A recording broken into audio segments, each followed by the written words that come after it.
Hello विद्यार्थी मित्रों,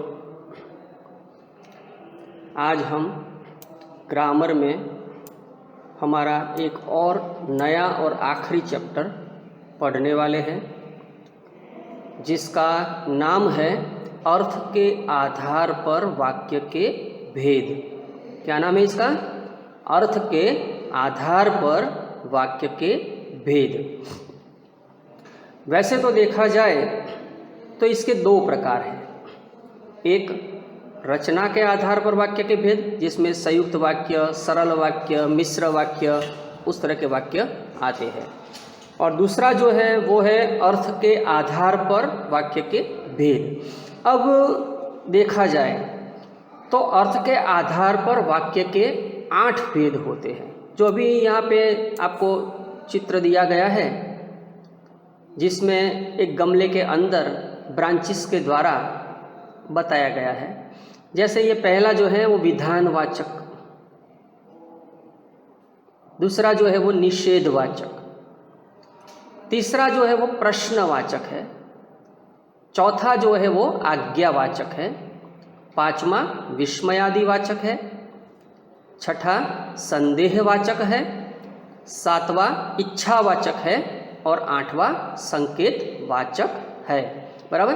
तो वाक्य के कुल 8 भेद हैं। फिर से एक बार देखते हैं। पहला क्या है? विधानवाचक वाक्य, दूसरा है निषेधवाचक वाक्य, तीसरा है प्रश्नवाचक वाक्य, चौथा है आज्ञावाचक वाक्य, पांचवा है विस्मयादि वाचक वाक्य, जिसे विस्मयादि बोधक भी कह सकते हैं हम।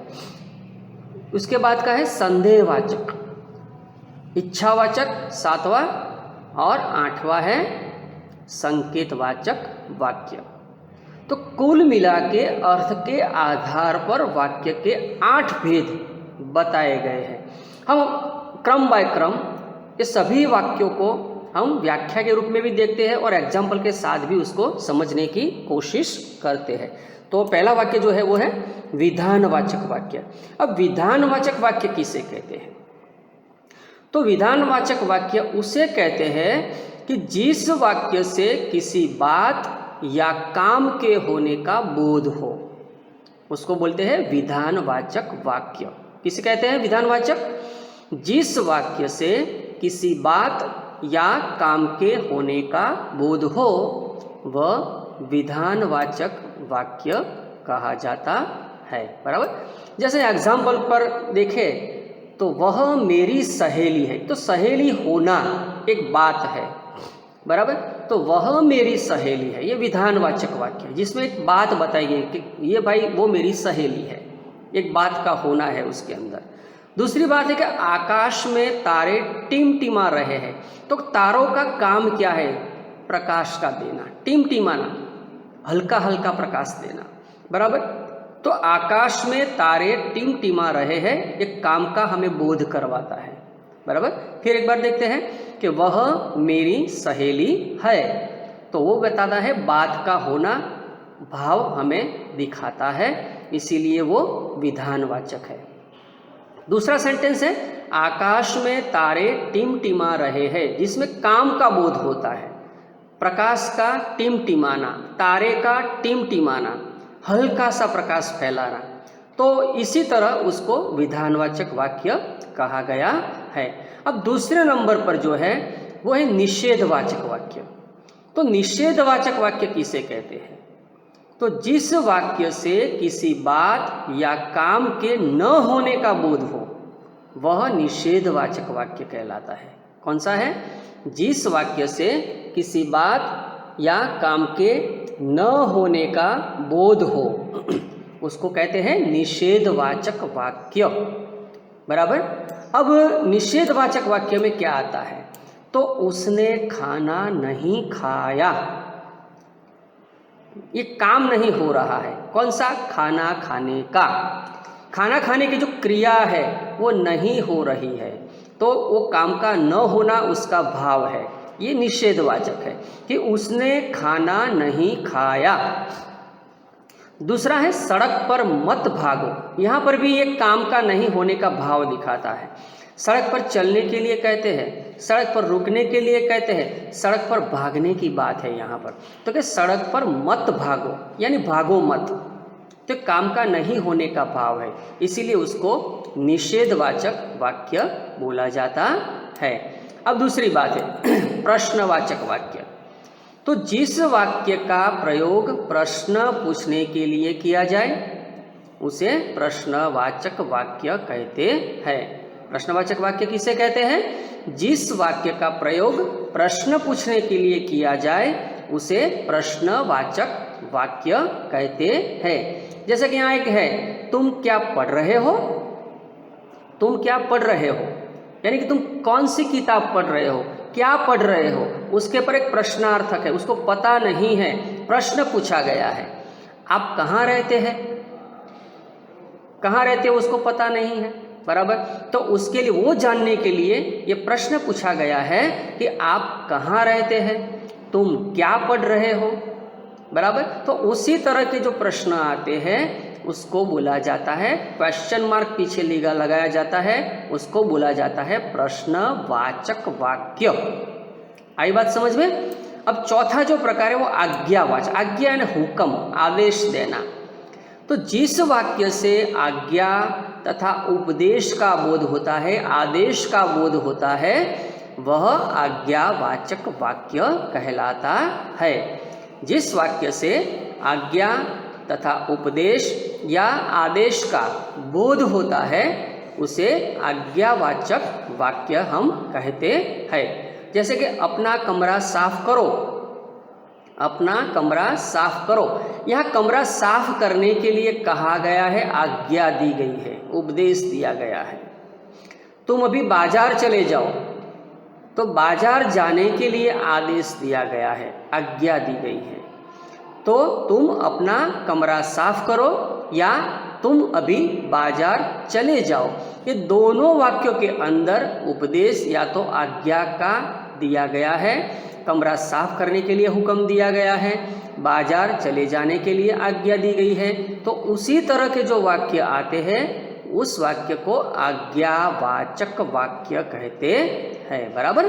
अब दूसरा है विस्मयादि वाचक वाक्य, विस्मयादि बोधक वाक्य, जिसमें आश्चर्य का भाव होता है, शोक का भाव होता है, हर्ष की भावनाएं होती है, उसको बोलते हैं। जैसे कि जिस वाक्य के द्वारा शोक, हर्ष, आश्चर्य आदि भाव प्रकट होते हैं उसे विस्मयादि वाचक वाक्य कहते हैं। दूसरी बार देखते हैं विस्मयादि वाचक वाक्य किसे कहते हैं? तो जिस वाक्य के द्वारा शोक, हर्ष, आश्चर्य आदि भाव प्रकट होते हैं वह विस्मयादि वाचक वाक्य कहलाता है। जैसे ये, अरे ये क्या कर डाला, अरे यह क्या कर डाला, वाह क्या दृश्य है, वाह क्या दृश्य है। इन दोनों वाक्यों के अंदर ये क्या कर डाला में, आपने ऐसा क्यों किया, ये क्या कर दिया, एक शौक आता है, एक झटका आता है। और दूसरे में क्या, वाह क्या दृश्य है, आश्चर्य होता है, साथ में हर्ष भी होता है, दोनों चीजें इसमें है। वाह क्या दृश्य, बहुत सुंदर दृश्य है। तो हर्ष के साथ आश्चर्य, दोनों की मिश्रित भावनाएं वाक्य में हमें दिखाई देती है। तो इसीलिए बोला गया है विस्मयादि वाचक वाक्य। छठे नंबर पर है संदेहवाचक वाक्य। संदेहवाचक वाक्य में क्या है? संदेहवाचक वाक्य का मतलब है कि जिस वाक्य के द्वारा किसी बात या काम के होने में संदेह का बोध हो उसे संदेहवाचक वाक्य कहते हैं। जिस वाक्य के द्वारा किसी बात या काम के होने का संदेह का बोध हो उसे संदेहवाचक वाक्य कहते हैं।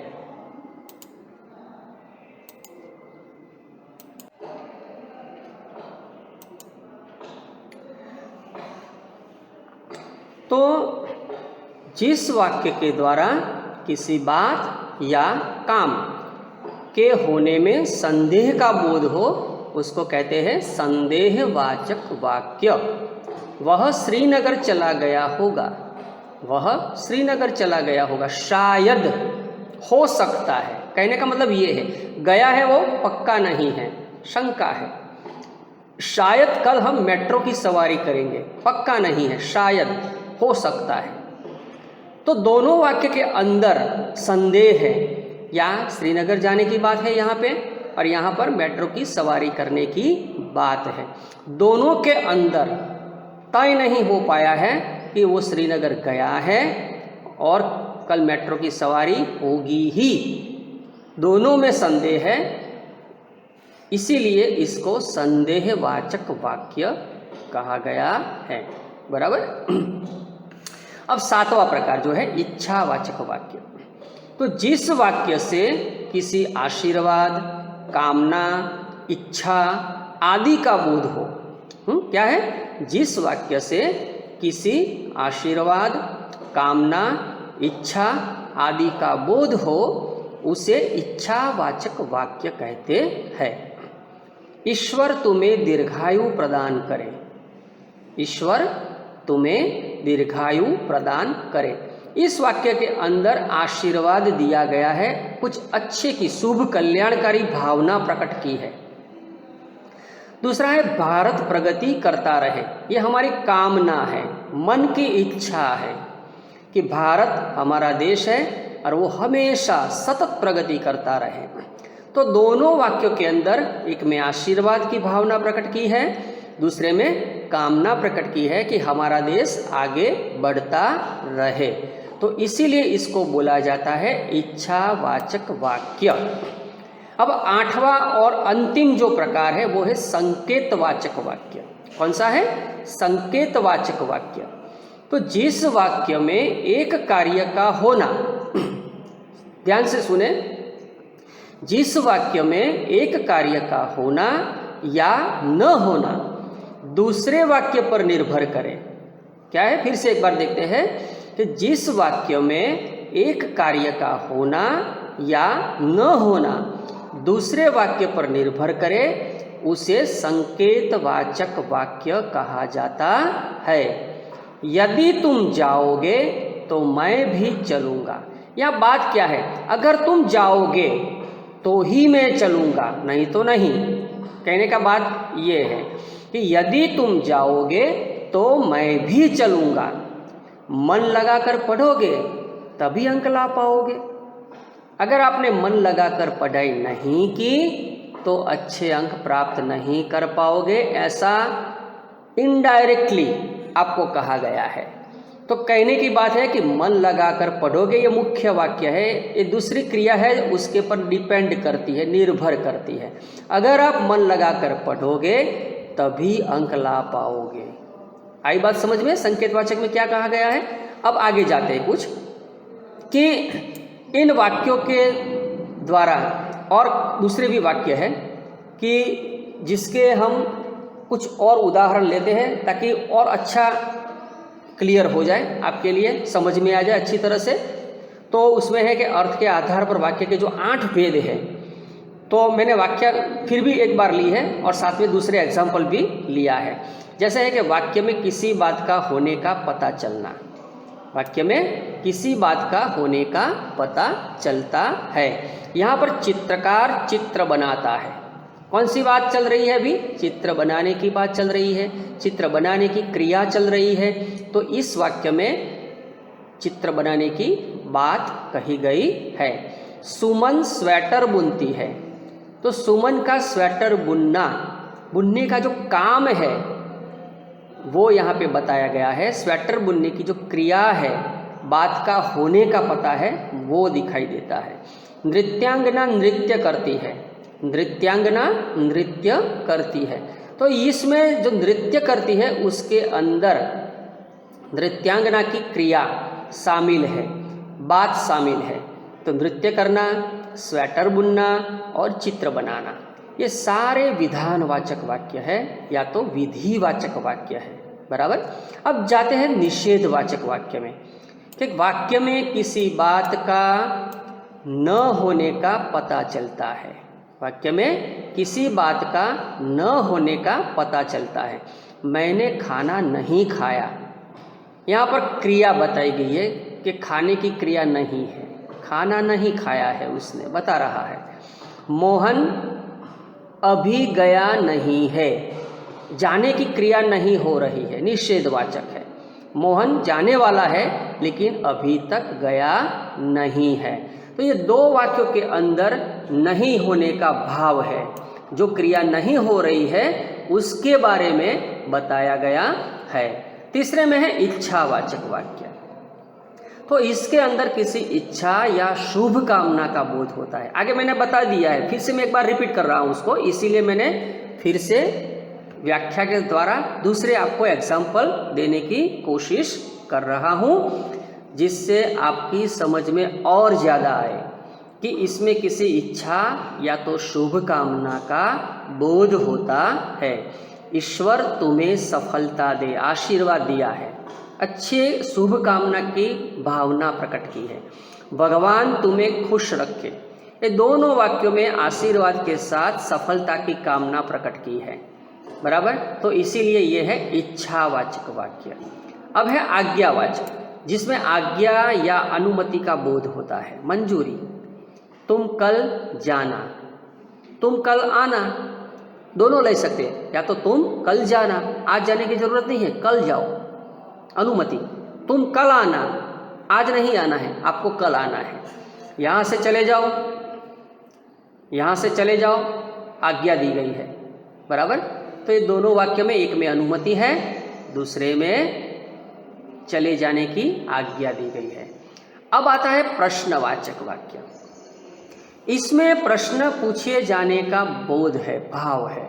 इसमें प्रश्न पूछे जाने का भाव है या बोध है।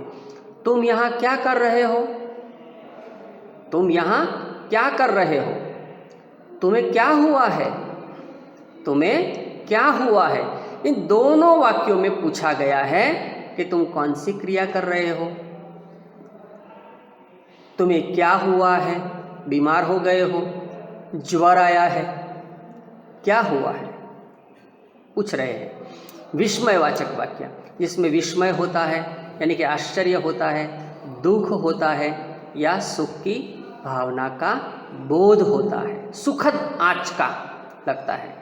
कितना सुंदर फल है, कितना सुंदर फल है। फल तो कई सारे हैं, लेकिन ये फल इतना अच्छा है, इतना सुंदर है, उसको देखते ही विस्मय पैदा होता है। अरे कितनी चोट लगी है, दुख होता है। अरे इसमें भाव खुशी का नहीं होता है, चोट लगने का, दुख का भाव है। अरे उसे कितनी चोट लगी है, ये पूछा गया है चिंता के सुर में, बराबर। तो ये आपको ध्यान में रखना है कि कौन से सुर में, कौन से स्वर में कहा गया है। सातवां है संकेतवाचक वाक्य। इसमें एक वाक्य दूसरे की संभावना पर निर्भर होता है। इसमें एक वाक्य दूसरे वाक्य की संभावना पर, उसकी स्थिति पर निर्भर करता है। जैसे व्यायाम करो तो सुस्ती दूर हो जाएगी, व्यायाम करो तो सुस्ती दूर हो जाएगी। अगर आप व्यायाम नहीं करते हो तो आलस्य सदा बनी रहेगी। कहने का मतलब ये है, मेहनत करो तो सफलता अवश्य मिलेगी, अगर आप मेहनत नहीं करोगे तो असफलता प्राप्त होगी। इनडायरेक्टली आपको ये कहा गया है कि आप कुछ करो तो उसका फल भी अच्छा ही मिलेगा, न करने से अच्छा है आप कुछ करो, बराबर। अब उसी अर्थ के आधार पर मैंने आपको एक अभ्यास प्रश्न दिया है। आपको इसमें प्रश्न जो आंसर है वो आपकी नोटबुक में लिखने हैं, जिसमें है वाक्य किसे कहते हैं, अर्थ के आधार पर वाक्य के कितने भेद हैं उसके नाम लिखें। वाक्य किसे कहते हैं, आपको ये नहीं लिखोगे तो चलेगा, लेकिन आपको ये क्वेश्चन जरूर लिखना है कि अर्थ के आधार पर वाक्य के कितने भेद हैं उसके नाम लिखना है। अभी मैंने आपको दो प्रकार बताए, एक अर्थ के आधार पर, दूसरा रचना के आधार पर। हमारा चैप्टर जो है वो अर्थ के आधार पर वाक्य भेद है। तो मैंने जो अभी आपको 8 भेद बताए हैं वो 8 भेद आपको लिखने हैं कि अर्थ के आधार पर वाक्य के 8 भेद हैं। कौन कौन से हैं वो सभी मैंने आपको 2 बार समझाया है, वो लिखना है। आपकी ग्रामर की FB में, वो ध्यान रखना। दूसरा क्वेश्चन है अर्थ के आधार पर वाक्यों के प्रकार बताए। यहाँ पर मैंने कुछ वाक्य दिए हैं। अब आपको इस 8 प्रकार में से कौन से प्रकार इसमें आते हैं वो आपको इसके सामने वाक्य लिख के लिखना है, प्रकार का नाम। तुम क्या चाहते हो? तुम क्या चाहते हो? मैं लिख रही हूँ। मैं लिख रही हूँ। मैं नहीं जानती क्या हुआ। मैं नहीं जानती क्या हुआ। राधा क्या कर रही है? राधा क्या कर रही है? उसने अभी तक पत्र नहीं भेजा। उसने अभी तक पत्र नहीं भेजा। आपकी यात्रा मंगलमय हो। आपकी यात्रा मंगलमय हो। हाय, ये क्या हुआ? हाय, ये क्या हुआ? मोहन घर जा रहा है। मोहन घर जा रहा है। हमेशा खुश रहो। हमेशा खुश रहो। उफ, कितनी गर्मी है। उफ, कितनी गर्मी है। तो ये जो 10 सेंटेंस आपको दिए गए हैं उसके सामने सेंटेंस लिखकर आपको उसके प्रकार लिखने हैं ग्रामर की नोटबुक में। अब तीसरा जो क्वेश्चन है कि वाक्य के कितने अंग होते हैं।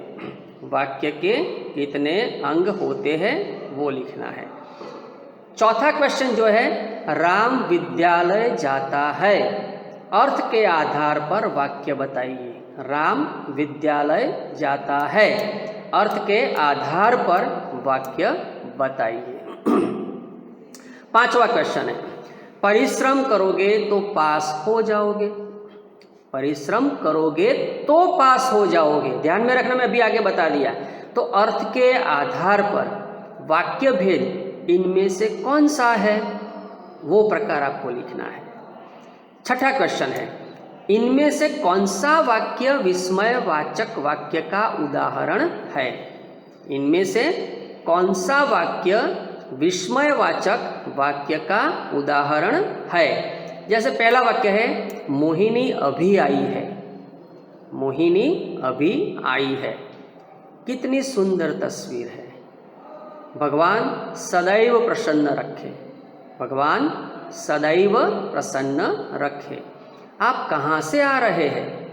मैं वाक्य बोल रहा हूँ लेकिन इसमें वाक्य अधूरे हैं। आपको वाक्य को पूरा भी करना है, विराम चिन्ह भी लगाना है और उसके साथ उसका प्रकार कौन सा विस्मयवाचक है वो भी लिखना है। ये ध्यान में रखना है। फिर से एक बार बोलता हूँ मैं, मोहिनी अभी आई है। कितनी सुंदर तस्वीर है। भगवान सदैव प्रसन्न रखे। आप कहाँ से आ रहे हैं। तो ये जो 4 वाक्य इसमें दिए गए हैं इसको भी आपको लिखकर उसमें से कौन सा विस्मयवाचक है वो लिखना है। तो मित्रों आज हमारा ये लास्ट ग्रामर का जो चैप्टर है वो यहाँ पर ख़त्म होता है। अगर इसमें अभी भी आपको कोई तकलीफ आ रही हो, पहले 2-3 बार उसको पढ़ो, सुनो, समझो, उसकी प्रैक्टिस करो और बाद में फिर भी समझ में नहीं आता है तो आप मुझे पूछ सकते हो। तो आपको ये पूरा वीडियो अच्छी तरह से समझना है, लिखना है और तैयारी करनी है, बराबर। तो आप घर पे सेफ रहो। इसी कामना के साथ हम ये चैप्टर पूरा करते हैं।